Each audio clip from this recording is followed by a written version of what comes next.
most amazing artists, and welcome back to my at-home studio.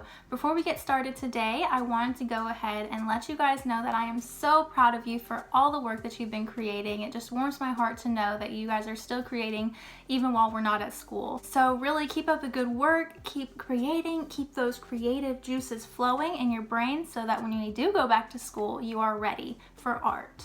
In my last activity that I sent out, I asked you guys to experiment painting with markers.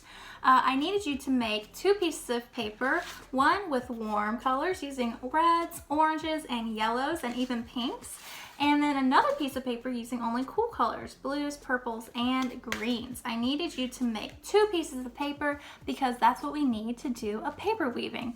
Now, if you were not able to paint your own pieces of paper, that is totally fine. If you have construction paper, you can use that, or you can use newspaper, wrapping paper. As long as they are the same size, they will work. So really all you need is 2 pieces of paper that are the same size and a pair of scissors. So let's go ahead and get started with our paper weavings. Before we get started today, I wanted to go over exactly what is weaving, what is the purpose of it, what is its place in art. Well, actually, weaving is how people used to make their own clothes, their own blankets, rugs, jackets, things like that. And normally a weaving is made using yarn, but you can do a weaving with paper, and that's what we're going to do today. Weavings are traditionally made on what is called a loom. That's what holds all the strings together until you cut it off and it's ready to be worn or used. There are 2 types of strings in a weaving. You have your vertical strings, the strings that go up and down. Those are called vertical strings, and they have a name. For those of us who have already learned weaving with me, you should know that the vertical strings are called the warp. And after somebody puts the warp onto their loom, they are ready to work on their weft. The weft is the string that creates the pattern, the over and under pattern.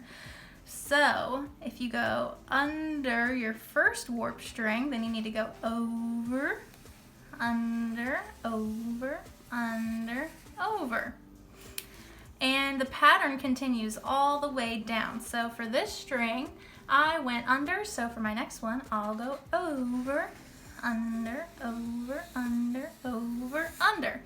And like I said, the string that goes over and under, that creates the pattern of your weaving, is called the weft. So I've chosen to use my cool colored piece of paper to create my loom or the wart pieces of my weaving.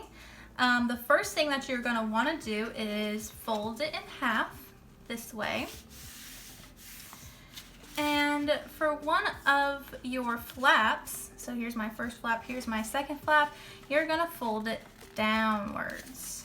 And this is a very important step in creating your loom or your wart pieces.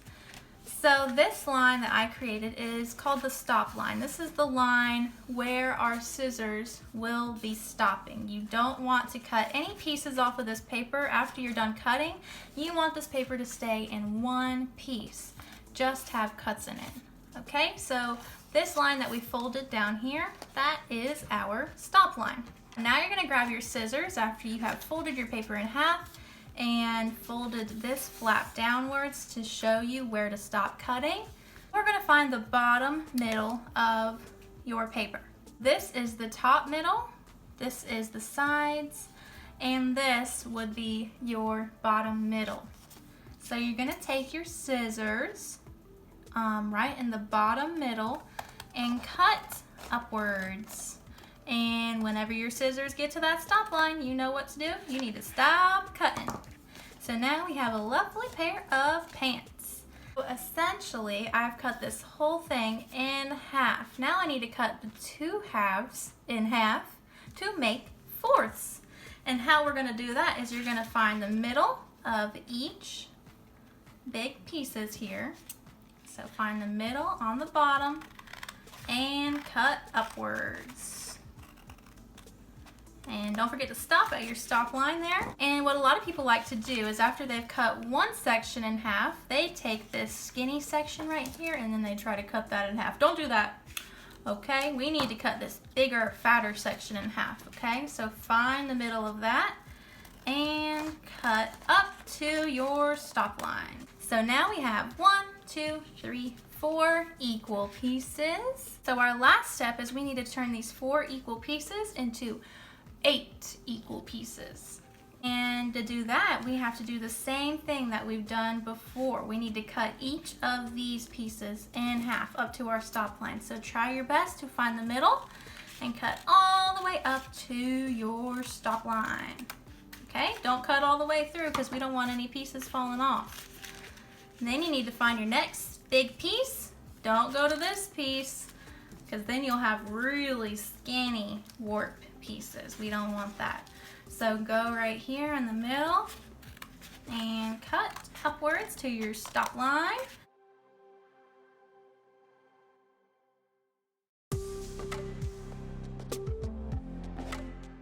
Let's count them to make sure. You should have 8 equal pieces. 1, 2, 3, 4, 5, 6, 7, 8. I'm looking good.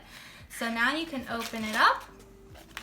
And what we have created is our vertical wart pieces. So now let's go ahead and make our weft pieces. My warm colored piece of paper that I painted is going to be turned into our weft pieces. Those are the pieces that go over and under the wart. If you want, you can measure these to be equal or you can eyeball it, and I am going to eyeball it today.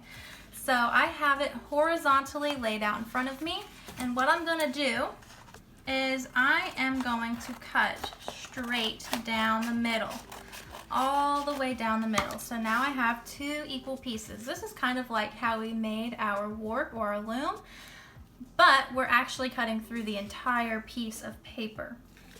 I'm going to take one of those halves, cut it in half, and I'm going to take my other half that I had and cut it in half. So now I have fourths. 1, 2, 3, 4. We're going to cut these pieces in half to create 8.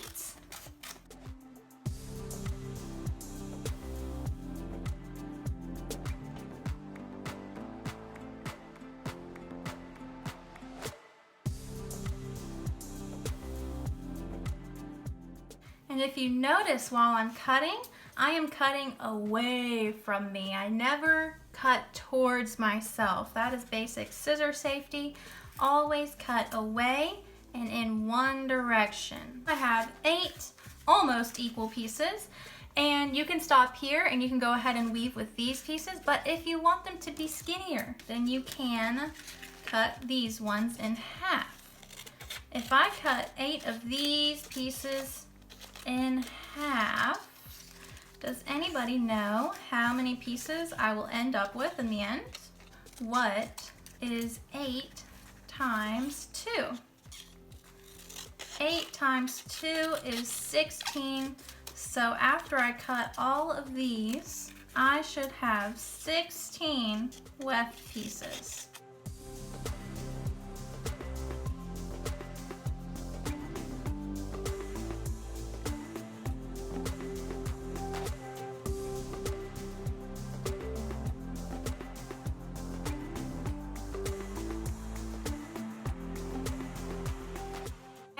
Have my wart pieces. Those are the ones that go up and down or vertical lined pieces. And I cut out my weft pieces. You may have more or less than me. It just depends on how you cut it out.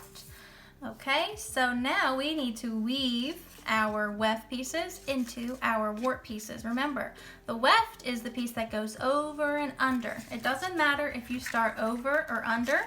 You just have to make sure you follow that pattern. So I went over this one first, and then I went under. Then I'm gonna go over, and I just pull up these ones whenever I go under, over, under, over, under. And you'll want to bring it down to the bottom using your fingers. Be careful with this because paper can easily rip, and you don't want to be too rough on it and accidentally have one of your wart pieces rip. If you do, and that does happen, then you can obviously just tape it or glue it back together. So in my last piece I started with my weft going over here. You see, it went over then under. So my next weft piece is gonna go under, just like this. So I pulled it up and it's gonna go under here, over this one, under,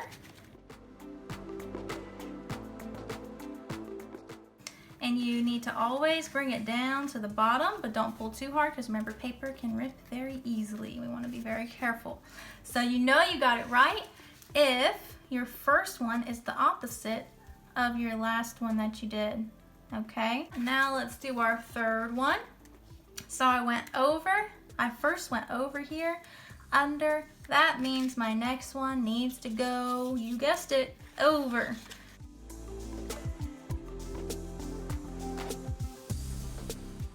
Bring it down to the bottom. Be careful, just like that. And then you're just going to continue this pattern all the way up to the top until you can't put any more weft pieces up there. So let's go ahead and do that together.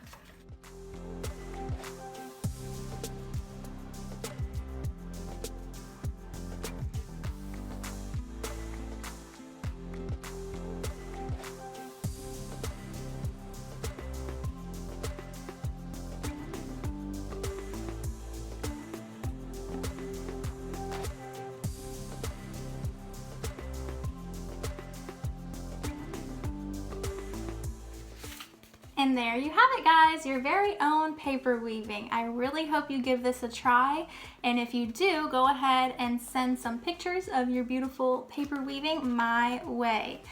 Like I said at the beginning of this video, you guys are tremendous workers. You're doing an amazing, amazing job with your at-home learning, and I am so very proud of you along with all your other teachers. Keep up the good work, and I'll see you soon.